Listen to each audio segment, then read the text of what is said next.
So as you can see, we're going from international to national, and our next speaker, Julie Richburg, is a regional ecologist with the Trustees of Reservations, and she's going to talk to us about exploring the state-level regulatory process here in the state of Massachusetts. So, thank you, Julie. All right, thank you. And thank you, Jenica, for setting up my talk so well. That's going to work out really well. I like how this is progressing down. Hopefully everybody is also progressing and waking up after lunch. So today, even though I'm an ecologist with the Trustees of Reservations here in Massachusetts, which is a land trust, but today I'm really presenting as the chair of the Massachusetts Invasive Plant Advisory Group. Let me make sure I get this straight. All right.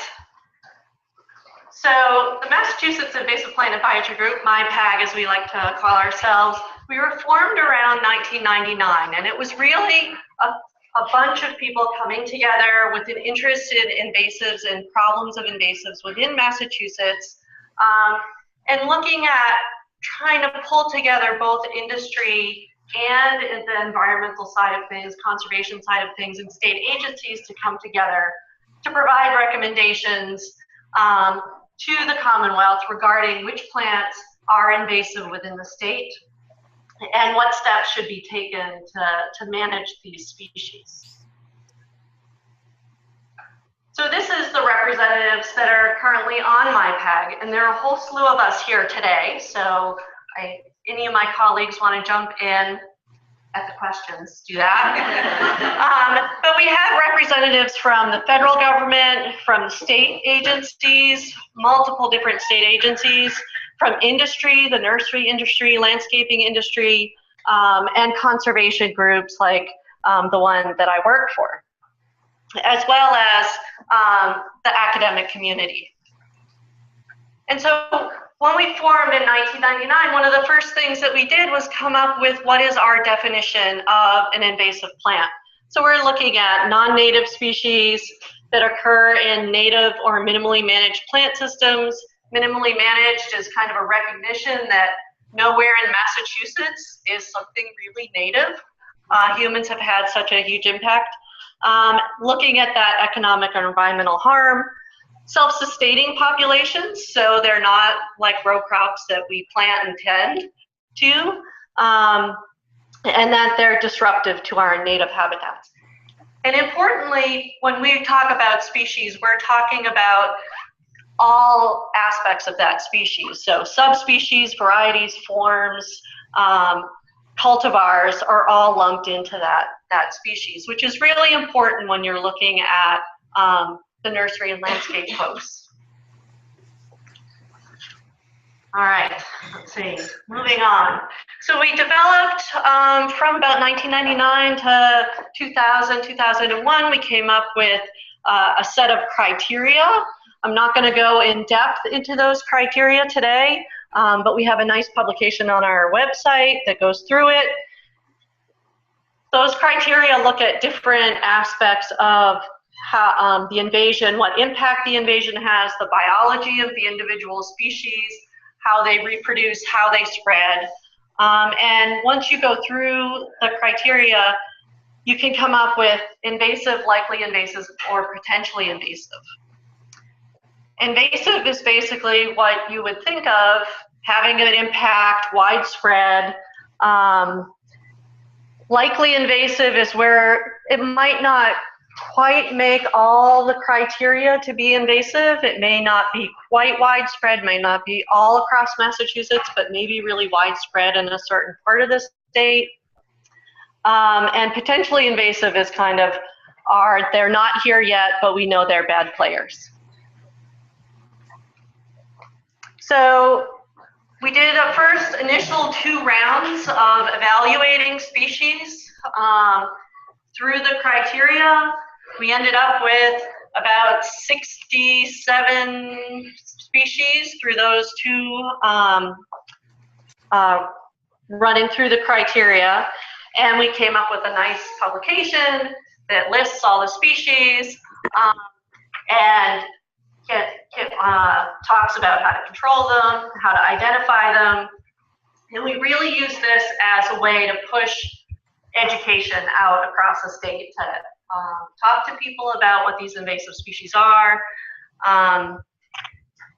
and get that out there. And the nursery and landscaping folks, the industry folks, really were supportive of this, and helped support financially the going through the criteria, coming up with our initial list. Once we came up as just an advisory group, we were kind of charged by the Executive Office of Environmental Affairs at the time to come up with this list and this process, but we're not really a formal recognized invasive plant council. We're still just kind of an ad hoc advisory group with a lot of people just volunteering their time.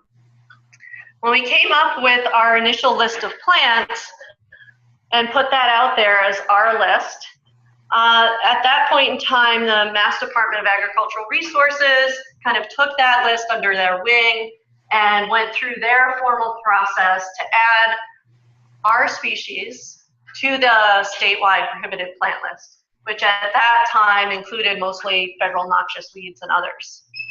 And so in that method, we were able to actually get plants that are now banned from the state, right? So MIPAG is just an advisory group. We don't have any regulatory teeth behind us. The Department of Agricultural Resources and their prohibited plant list, they have the teeth. So they were able to adopt our recommendations and included those. Now there are about 140 plants that are banned, including cultivars, and that means importation, propagation, and sale. So that's all of the invasive species that are on our list. MDAR actually worked with a number of different stakeholders and we went through a phase out period. But now, as of 2009, all the species in this booklet are banned in Massachusetts. MIPAG also does other activities, and I'm not going to get into these today, but just to quickly have a shout out to them. We do work on an early detection and rapid response list. So some of those are kind of proactive. What species do we know might be coming that we need to keep our eyes out for? Also, which species are here but may not be widespread through the state, so that we should be trying to work on them. We support EdMaps as our online reporting method and database. So we work on that heavily and we try to get the information out to people. We also have a number of different verifiers for EdMaps are on MIPAG. And we've also been working on guidance for effective management, looking at how do we manage invasive plants when there's Wetland Protection Act implications. And so that's something that we've been working on a lot as well. Here's this chart, just keeps coming back in many different forms. And this is just looking at our EDRR list. Again, we've broken it up into different categories, really trying to focus our early detection efforts statewide to those species where we're going to have most success. But I wanted to take this opportunity to really go through some challenges that MIPAG is facing and that Massachusetts is facing. MIPAG was kind of initially prompted by both kind of organically by people that were really interested in the subject, and also by the state having some recognition that they needed to look at invasive species. But MIPAG doesn't really have any formal recognition. There's no legislation that has set us up as an invasive plant council. We're still just kind of this ad hoc group. We don't have any funding. Initially, when we were doing a lot of our review of species, we got funding from a number of different organizations. The Massachusetts Nursery and Landscape Association supported us, the Nature Conservancy, and others, to hire a botanist to kind of pull together all the information that we needed to run the species through our criteria to make our evaluations. But we don't have any ongoing funding. We don't have a formal response team. So if there are those EDRR species and people are reporting them through EdMaps and we're verifying that they're there, it really ends up being just either the members of MIPAG themselves or pulling together their agencies or organizations or finding volunteers as a response team. And with the responsibilities that we all have in our other jobs, it's often difficult to get to those. So there's no formal response team. And as I said, MIPAG is an advisory group to the state. So I just wanted to run through some of these challenges. With no formal recognition, kind of no legislation setting us up as an invasive plant council, you know, if we're not known about, we're not going to be consulted. I think it was interesting within the last year or so, there was actually a statewide group was working on a hazard mitigation plan, and invasive species was a topic of the statewide hazard mitigation plan. And they found some stuff about MIPAG on the website, but they didn't come to a MIPAG meeting because they didn't really know that the group was still in existence. So if we're not known about, then we're not going to be consulted as experts. We're not an entity, so we can't go after grant money or get other mechanisms to kind of continually support our efforts.